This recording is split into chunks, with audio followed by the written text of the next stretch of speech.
Hey there, friends. My name is Jim, and today I'd like to talk about Omicron. So, Omicron is the latest variant of choice to come from our betters above us, letting us know just how important everything is. They've been going through the Greek alphabet as each new variant comes through, whether or not you've been paying attention. The original variant, the one that came from Wuhan, is known as the Wuhan or Alpha strain. There was the Beta strain, and the Delta strain is the one that had taken over most of the world up until this point. The Delta strain was about twice as contagious as the original Alpha strain, so it outcompeted the Alpha strain, and people got sick from Delta. Now it's ran through the other few letters of the alphabet until we've gotten to Omicron, which is another one that is apparently 70 times more contagious than Delta, which makes it 140 times more contagious than the original Alpha variant. Needless to say, this has driven a lot of people into some fear because, one, we're going into winter. Winter is when when it's cold, people stay inside, people transmit more. Generally, winter is when flu season happens. Now, that is coinciding with the new, apparently endemic coronavirus, which, if you don't know what endemic means, it means that every year it has a season, it comes back over and over and over again, and there is no eradicating it. Now, the Omicron variant was first found in South Africa not too long ago. So South African doctors would be the ones most in the know about what to do about this. So let's take a quick look at what South Africa's had to say about this before we go into Joe Biden's speech on what he plans to do about this. So this is from Stam Street. So South Africa has decided to not introduce any new restrictions as a result of Omicron. So South Africa, again, being the ones who would know, have decided that this is not something that requires them to put more laws and more lockdowns, more restrictions back onto their citizens. From Toby Young, despite being the epicenter of Omicron, South Africa's SAGE committee has told the government to end all contact tracing and self-isolation of contacts for COVID because it's unnecessary and ineffective. It's from the dailyskeptic.org. South Africa's Ministerial Advisory Committee, or the MAC, on COVID, which, as this article says, is a similar body to SAGE, it's just the UK's, COVID watch people, has written to Health Minister Joe Fowler recommending that all contact tracing and self-isolation of contacts for COVID be stopped because it's unnecessary and ineffective. South Africa is the original epicenter of the Omicron outbreak, so this advice would be a strong signal to Boris Johnson and the rest of the world that the panic about Omicron is unwarranted. Now, let's read what the committee writes. And again, these are the experts who would know. We propose that quarantining be discontinued with immediate effect for contacts of cases of COVID. This applies equally to vaccinated and non-vaccinated contacts. No testing for COVID is required irrespective of the exposure risk unless the contact becomes symptomatic. And that's a very, very important divide here that you personally are going to have to focus on when you look at the news. Are they talking about how many cases there are overall? Or are they talking about how many symptomatic cases there are? Or are they talking about how many hospitalized there are? Or are they talking about how many dead they are? It is my opinion that they are going to put on the cases number and have a running ticker, just like they did last year, of how many new cases have Omicron has caused. That seems to be the best way to panic people. So, continuing, we further propose that contact tracing be stopped. They explain. Crucially, it appears that efforts to eliminate and/or contain the virus are not likely to be successful. Therefore, it is critical that the role of containment efforts like quarantine and contact tracing is reevaluated. They add, the inability of the current testing strategy to identify the bulk of cases is illustrated by the high SARS-CoV-2 seropositivity rates seen across multiple provinces in sero surveys, implying that only a fraction of cases, perhaps 1 in 10 or even less, are ever diagnosed. It stands to reason that the vast majority of cases are not diagnosed, then the vast majority of case contacts are also not diagnosed. This means that quarantining and contact tracing are of negligible public health benefit in South African setting. To translate this, I mean, obviously, if you'll probably understand it, but just in case, basically they're saying lots of people who get sick don't even realize they're sick. So if the government's actively going around testing people and finding out who's sick, what's the point if it legitimately isn't causing any public health crises like overflowing of hospitals? I want to remind you that the initial reason that the 15 days to start the spread began was 15 days to slow the spread. People were worried there would be an exponential curve of rising cases of COVID-19. Back then, we weren't 100% sure how to deal with it. We weren't 100% sure really what it was other than a respiratory virus. The videos from China made it seem like there was a lot worse to look for. At this point, it's seeming as if those are possibly propaganda specifically created in order to have us worry and shut down our economies. I mean, clearly, China was leading the way with that as they were shutting down different provinces with millions and millions of people. If we took China at their word that that was an intelligent thing to do, we would be assuming this was a very, very dangerous disease, however dangerous it was in the beginning. So, in the beginning, we decided to take 15 days to just everybody stay home, just to make sure that the curve would be spread out over a longer period of time, so people would still get sick, but they just get sick spread out. So it was never intended that it was never publicly committed that we would completely end COVID permanently. Now, there were scientists who believed that there would be a capability of eradicating COVID. It seems that we've passed that bar at this point and that it will become endemic, and it's just going to be something that we have to deal with. It's much more dangerous for older people than younger people, as we know now. But these are the kind of issues that we keep running into again with the difference between government response to virus response. The virus can mutate and change and run around the globe in a day. Government is obviously much further back from that, and it's the idea that we were going to be able to control the spread or control the virulence or any other aspect of this disease, in my opinion, was hubristic, not because we were to be incapable of doing it if we were all committed to it, but because we have dummies in government who aren't going to do what needs to be done. And if new science comes out, well, they were dedicated to that old narrative. So when the new narrative comes through, if they decide to change their opinions, oh, well, then they're a flip-flopper and they won't get voted in next time. Anyways, that's a bit of a tangent. I want to get to Joe Biden's speech on Omicron, so I just wanted to preface this with a few of these South African doctors saying a few things, such as, let's take a look at the difference between active cases in South Africa up until December 6th. Today is the 23rd, so this is a little bit out of date, but it can give you a general idea. See on this axis here, it shows 100,000 cases, 200,000 cases, 300,000 cases, just to show the idea that there are large spikes of up to near 300,000 or 250,000 cases. That's infected. Wonder how many of those are going to the hospital? Well, as you can see on the axis of this chart, it goes up to 1,000. That's not 1,000K, that's 1,000 people.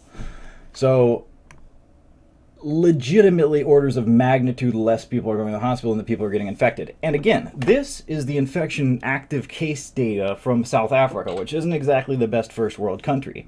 Now, say first world country was really, really into making sure that every single citizen gets a test, well, you would have an exponentially higher number of these kind of people, and you would also have the effect, whether you see it as a benefit or a consequence, of everybody who gets a test and takes it and sees that plus sign go on there, that positive COVID, is going to freak the heck out, run to the hospital and say, "Doctor, I have COVID, what do I do?" Not recognizing that the severity of this strain is significantly less than the other strain. At least that's what we're seeing so far.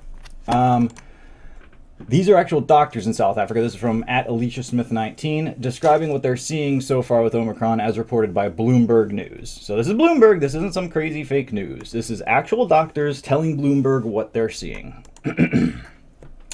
Richard Friedland, Chief Executive Officer of Netcare Limited, which operates the largest private healthcare network in South Africa. Quote, "If in the second and third wave we'd seen these levels of positivity to tests conducted, we would have seen very significant increases in hospital admissions, and we're not seeing that. In our primary care clinics, it's mainly people under 30 years old. So I actually think there's a silver lining here, and this may signal the end of COVID-19, with it attenuating itself to such an extent that it's highly contagious but doesn't cause severe disease. That's what happened with the Spanish flu. We're seeing breakthrough infections of people who have been vaccinated, but the infections we're seeing are very mild to moderate. So for healthcare workers who have had boosters, it's mostly mild. I think this whole thing has been so poorly communicated and so much panic generated. It's early days, but I'm less panicked. It feels different to me on the ground." And Anthony Smith, the general practitioner in Cape Town, South Africa. These are quotes from him, end quote. "It was like a tap being turned on from Thursday or Friday last week. It's been mostly young people, but there have been some older people, probably around 20%. Most of the kids have got it at communal events. They're from a younger demographic and presenting with milder symptoms, mainly sore throats and respiratory phenomena. But even in older people, it's been relatively mild. No one has been even close to being seriously ill, but it's probably too early to tell if this will be a milder variant. Now, this is the message that's going across to all these doctors, all these verified Twitter people, all of these legitimate doctors, telling us that it's not going to be that big of a thing. The top line from this gentleman, John Murdoch, is that the share of Omicron cases requiring hospitals is lower than that for Delta. Now, this causes the panic machine that is the government to run into a little bit of a problem, which is that, oh, well, not a lot of people are dying, but everybody's got it. Won't people be less scared about this and thus give us less control? Well, let's make sure Snopes fact-checking gets involved, because, of course, Snopes is the intelligentsia letting us know what to believe and what is fake. Don't listen to your eyes, your ears, or any kind of anecdotal evidence. Listen to Snopes. So, yet a couple days ago, it was going around that nobody worldwide had died from Omicron, and Snopes had to jump on that and make sure that needed correction, because that could be dangerous. So let's see what our betters have to say. Is it true that no one has died with the Omicron variant? This is for December 9th is when it was published. Early studies indicate the strain may cause less severe COVID-19 symptoms compared to its precursor, the Delta variant. As of early December 2021, no one worldwide who tested positive for the Omicron variant of the coronavirus has died. Rating: outdated. Context: in the first 2 weeks after the Omicron variant was first detected in late November 2021, reports claimed no confirmed Omicron cases had resulted in deaths. Snopes initially confirmed this is true via data from the World Health Organization. Then, 3 days later, British Prime Minister Boris Johnson told reporters, and the UK Health Security Agency confirmed that at least one person who tested positive for the variant has died. As of December 18th, 2021, that number's risen to 14. There will be no further updates to this fact check. So I'm not going to deny it. It is outdated information, depending on what you consider actual information, because I would like to give an example of a gentleman. There was a story going around that a gentleman, I believe in Texas, a man in Texas became the first American to die of Omicron. This gentleman, Dan Cohen, a reporter, checked with the Harris County Public Health Department. Turns out that's not true. Here's the audio of the phone call. This will give you a little idea of what people are going to be willing to do to convince you that the Omicron variant of COVID-19 is killing people. Let's take a quick listen. We've just confirmed the first death in the United States due to the Omicron variant in Texas. On Monday, Texas reported the country's first known Omicron death, a man in his 50s who was not vaccinated. We cannot confirm that the patient died from COVID, but we can say that he was Omicron positive at the time of his death. So he died with COVID, but you can't say that he died from COVID. Correct. This information comes from our epidemiologists, who are the ones who get the reports. They have to do a very meticulous investigation because, they do take this very much at heart. They're telling me that they cannot say that that COVID was the absolute cause of death. So this is a good example of exactly how far they'll go to make you think that people are dying of Omicron. And now, while you may say this is one example, one of the things that people were, that the conspiracy theorists were very critical of back during the big COVID kerfuffle is the fact that there was a lot and lots of people who died with COVID who were labeled of dying of COVID.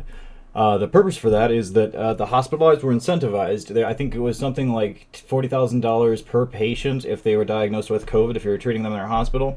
That incentivizes hospitals so that maybe the PCR tests get turned up a little bit, do a couple more cycles, and then, what do you see? Somebody who may have been testing negative because they have a lower viral load, all of a sudden test positive because that load has been copied a couple extra times. As a matter of fact, that's the reason the CDC pulled back on the RT-PCR tests, is because hospitals were running them at too high of a cycle threshold, meaning that basically anything would test positive, including the fact that they could not differentiate between the flu, the actual influenza, and COVID-19. That's what the CDC said, and they removed the RT-PCR tests for that reason. Yet, that incentive caused at the very least, tens of thousands of people to be miscounted as having died of COVID rather than with COVID. Like, there was a car crash victim who died in a car crash who was labeled of dying from COVID, when they died with COVID. It's just his mangled body in the morgue. They test the nose, they stick the swab up there. It says, oh, positive for COVID. He died of COVID. Boom, 40K in the hospital's docket. They get to take that out of whatever medical malpractice suits they had to deal with that year because, oh, I forgot.